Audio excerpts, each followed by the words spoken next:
Hello. तर सर्वप्रथम सर्वांना नमस्कार. तर माझ्यासोबत काही वर्ग 7वी अ चे विद्यार्थी आहेत. आज कोणता प्रयोग आहे ते फळ्यावरती दिलेला आहे, परंतु ते प्रत्यक्षात आपल्याला ते प्रयोग सांगतील. सुरुवातीला नंदिनी. माझं नाव नंदिनी जगदीश पाटील. मी 7वी अ मध्ये शिकते. आमच्या प्रयोगाचे नाव आहे न्यूटनच्या गतिविषयक तिसरा नियम. माझं नाव रहिमा इमामुद्दीन तेली, इयत्ता 7वी अ. आज जे प्रयोग बघणार आहोत त्याचे साहित्य: धागा, ball, tape, balloon, straw, catchy, scale आणि एरो आहे. ओके. तर विद्यार्थी मित्रांनो, सर आयझॅक न्यूटन या शास्त्रज्ञाचं तुम्ही नाव ऐकलेलं असेल. एखादी वस्तू जर मी वर फेकली, ही वस्तू मी काय केली, वर जर फेकली तर ती निश्चितच पुढे येते, खाली येते. म्हणजे मागच्या वेळेस आपण चुंबकाविषयी एक प्रयोग बघितला, तर सर्वात मोठं चुंबक जर बघितलं तर ही पृथ्वी आहे. याकडे सर्व वस्तू काय केल्या जातात, आकर्षिल्या जातात. पण यामागे एक सिद्धांत आहे, तो न्यूटनचा कोणता, गुरुत्वाकर्षणाचा सिद्धांत आहे. या शास्त्रज्ञाने काय केलं, गतिविषयक 3 नियम देखील मांडले होते. याआधी आपण 2 नियम बघितलेले आहेत. पहिला नियम होता, न्यूटनचा गतिविषयक पहिला नियम होता, एखाद्या वस्तूवर कोणतेही बाह्य असंतुलित बल कार्यरत नसेल तर त्याच्या विरामावस्थेत किंवा सरळ रेषेतील एकसमान गती सातत्य राहते.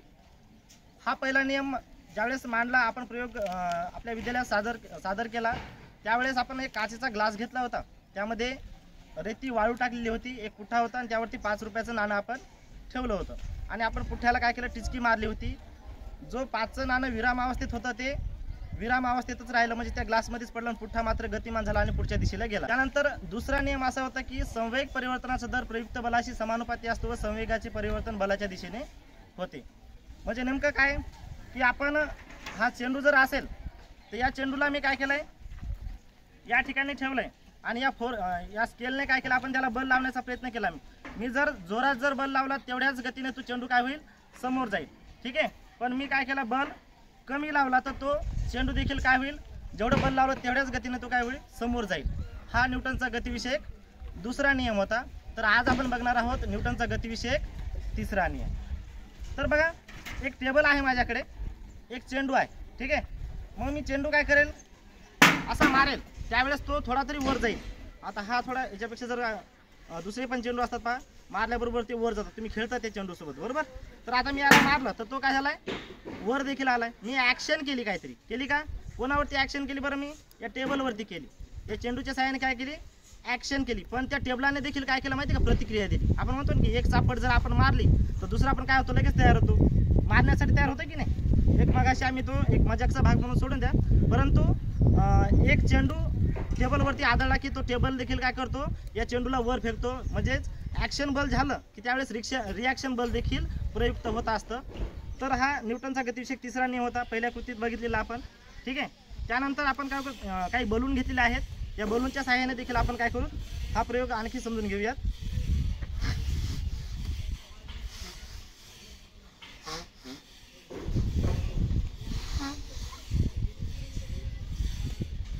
आता माझ्याकडे काय ॲरो आहेत पा, आहेत ना. आता थोडं वारं वगैरे आहे, तो बलून कुठेही पण जाईल, फक्त समजून घेण्याचा प्रयत्न करा. या बलूनमध्ये काय हवा आहे ना. मी फुगवलं की काय हवा आहे, आणि दुसरी वस्तू काय, हा बलून आहे प्रत्यक्ष. ठीक आहे. तर मी याला काय केलंय, सोडून दिलाय, सोडला ना. बरं काय झालं, बलून समोर गेलाय, बरोबर.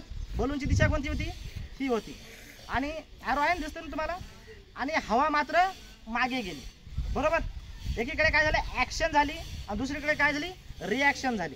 2 गोष्टी कळाल्या तुम्हाला. तिसरी एक ॲक्टिव्हिटी बघणार आहोत आपण धागे घेतलेले आहेत. एक धागा घेतला आहे, तो धागा आपण काय करू, नंदिनीच्या हातात देऊ.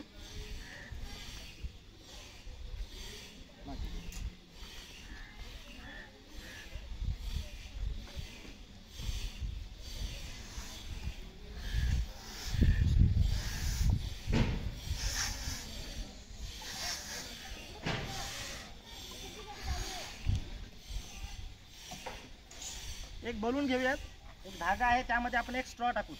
ठीक आहे.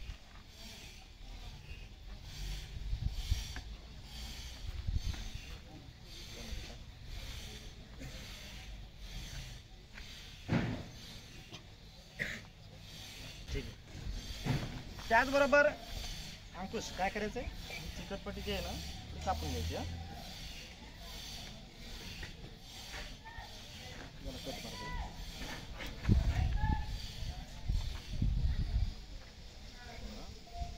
थोडी जास्त घे इकडे.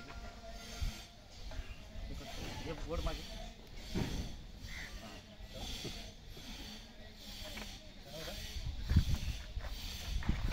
काय कर असतं बघडलं ना.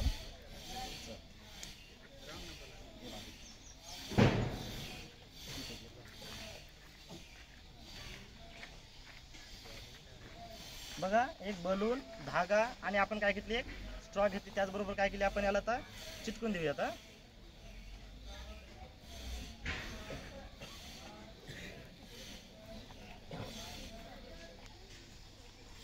बेटा तू इकडे, याला पकडायचं असं. बघितलं ना, हेच असं इथं चालेल. बघा बरोबर.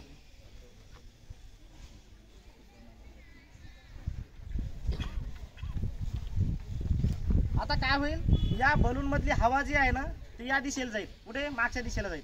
बरोबर आहे, म्हणजे ऍक्शन होईल.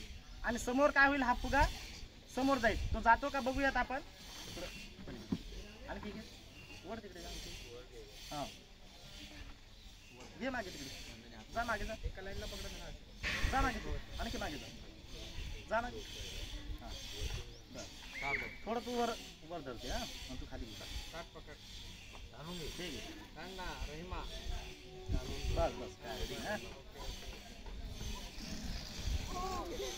गेला ना. पहा काय काय घेतलं होतं आपण. एक बलून घेतला होता, एक स्ट्रॉ घेतली होती, चिकटपट्टी चिटकवली आपण. आणि काय झालं, त्या दोन वस्तू होत्या. उदाहरणार्थ एक एअर होता, हवा होती, आणि एक बलून होता.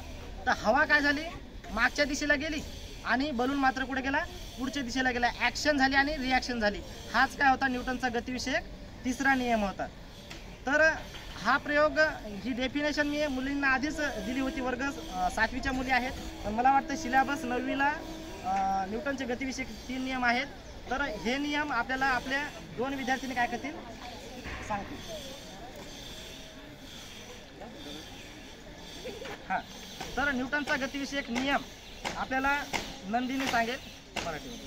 प्रत्येक क्रियाबलात समान परिमाणात एकाच वेळी घडणारे प्रतिक्रिया अस्तित्वात असते व त्यांचे दिशा परस्पराविरुद्ध असतात. Every action force has equal and opposite reaction for which acts simultaneously. Every action force has an equal and opposite direction which acts simultaneously. प्रत्येक क्रियाबलात समान परिमाणाचे एकाच वेळी घडणारे प्रतिक्रियाबल अस्तित्वात असते व त्यांच्या दिशा परस्पराविरुद्ध असतात. हा न्यूटनचा गतिविषयक नियम आपण आपल्या विद्यालयामध्ये प्रयोगाच्या माध्यमातून मांडलेला आहे. तर तुम्हाला नक्कीच हा प्रयोग आवडला असेल. धन्यवाद.